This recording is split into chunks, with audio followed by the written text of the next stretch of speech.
Kailangan niyo pa ba ng doorbell?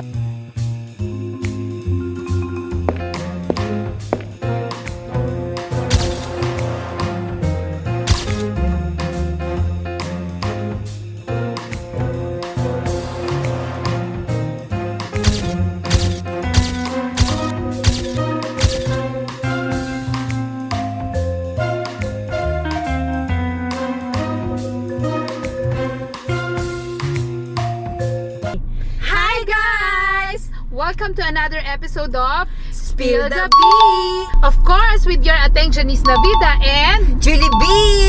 Na syempre, kasama pa rin natin ang ating... Ay! Nasa na? Wala sila. Nawala na yung ating mga kasama sa likod. Pero kinain na sila dyan, ating ha? Hindi ko alam kung ano, baka dahil hindi nakahula, nalaglag sa roll. Oo, nalaglag sa kotse.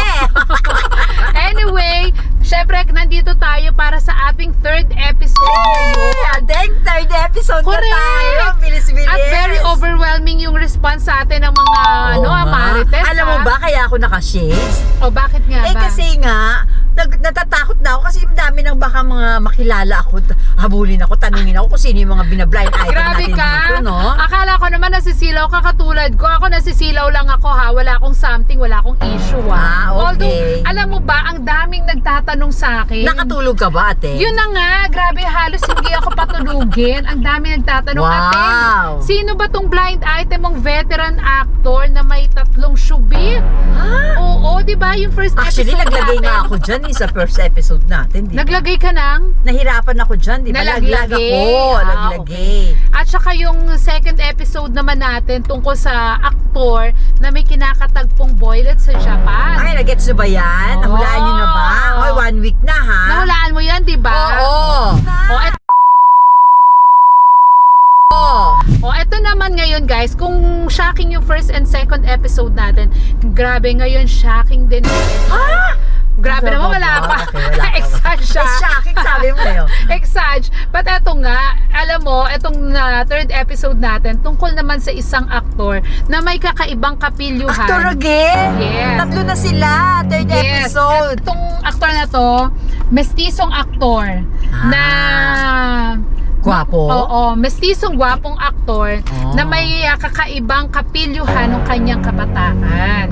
Diba? Ay, lahat naman yata mga bata. Sa bagay, lahat naman talaga may dumadaan sa Pero kapilyuhan. ano ba ang kakaiba dito sa aktor na ito? Eto nga kasi guys, nung kanyang teenage years, ayan, meron siya mga barkadang kasama niya rin sa show, 'di ba? Ng mga co-actors niya. Okay. And then siguro pag bored na sila after the taping or shooting, tumatambay sila sa bahay ng kanyang gay manager. Gay ba talaga ang manager? Yes, totoong gay. Okay. Gay manager. Hindi ko alam kung may something sila, pero ang malinaw nga, itong kwento ng ating source na ginagawa ng young actor kapag bored. So, kasama yung mga barkada niya, dinala nila, kita-kita sila doon sa hangout nila na bahay ng gay manager. Okay. Tapos katuwaan, nag-usap-usap. Mag-ano tayo, mag-game tayo. Ay, anong game yan? Yung game nila kakaiba. Hindi yung mga usual na sipa, mga outdoor games. Dahil nandun nga sila sa bahay, ang game nila, nag-usap sila. Ay, mag-ano tayo, guys, mga bro, pare, ganyan. Mag-ano tayo, maglaro ng pataasan ng ano. Ng ano, pantalon? No! Ay, kilay! No! Ano ba? Walang bahid tong ano na to. Lalaki yan? Yes, lalaki Talagang siya. walang bahid, di na Correct. chismis na bading. Kaya, yes, Okay. kaya ang game nila, magpataasan ng kanilang Ano? milkshake. Kasi anong ginawa nila sa milkshake, ating? So ito nga, ang game nila, pataasan ng milkshake at ang goal nila, paunahan sa magpagpaproduce, yun. Ang game nila, paunahan sa pagpoproduce ng milkshake, and then, well, there's more. Kailangan, sinong unang palayuan. Yes. Paunahan at saka palayuan. Yes. Ganun ang game. Paunahan at palayuan kung saan naabot yung kanilang milkshake. Okay. O, diba? So, eto na nga.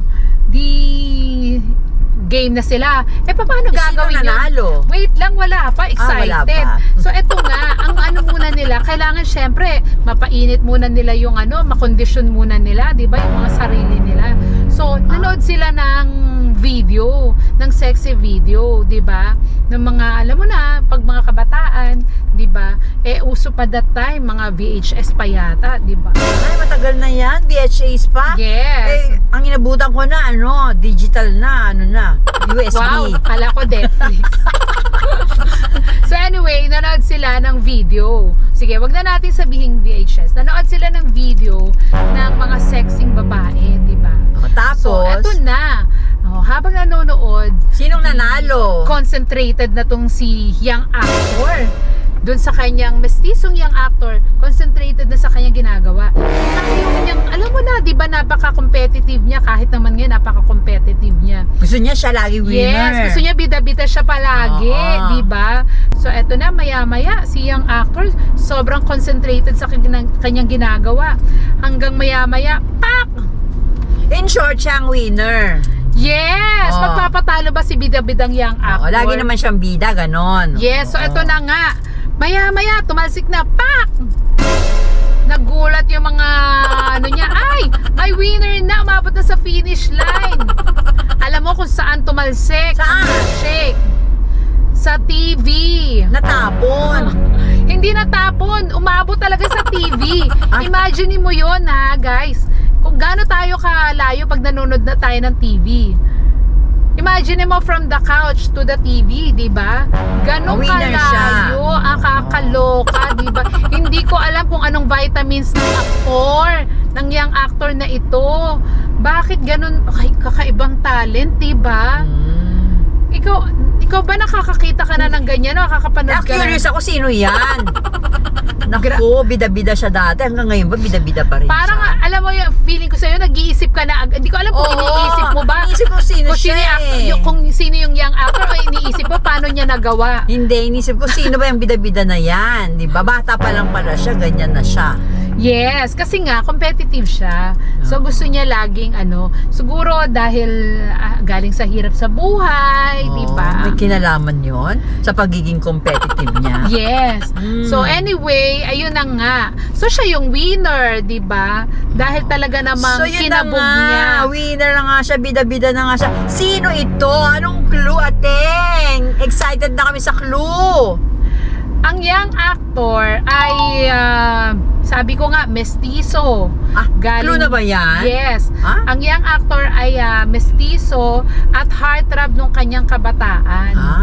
Depende kasi yan kung anong era eh. Daming matinalo, Grabe naman sa diba? new era. Era, diba? So Teka, ayun. so ano siya nun? Mati ni Idol, gwapo, di ang daming girlfriend niyan.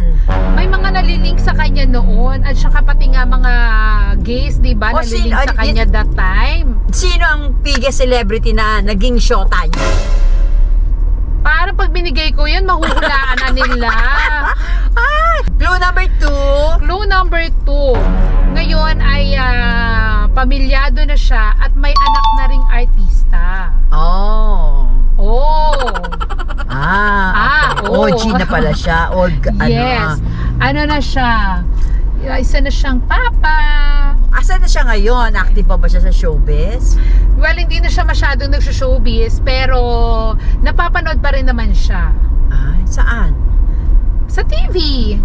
Sa social media. Okay. Active siya sa social media. Yes, active pa rin sa social media. Politiko ba ito? Meron siyang isang larangang pinasukan, pero hindi ko na babanggitin kung ano yon. Clue number 3. Ay, mahulaan ko na yan. Parang may idea na ako. Clue number 3, para pa ang dami ko nang binigay na clue ha. Pero very general yun natin. Clue number 3, ito na pinaka-close guys. Mahulaan na natin to. Ito na. Para sa susunod, kailangan na rin natin ng mascara, hindi lang shades. Number 3. Clue number 3, okay. Yung mukha niya, may foreign blood siya. Pero yung kaya ganun yung itsura niya. Pero yung pangalan niya, Pinoy na Pinoy. Ay, ito na lang. Ang pangalan ba niya, may kapangalan siyang host? Alam ko na! Hindi sumagot si ate!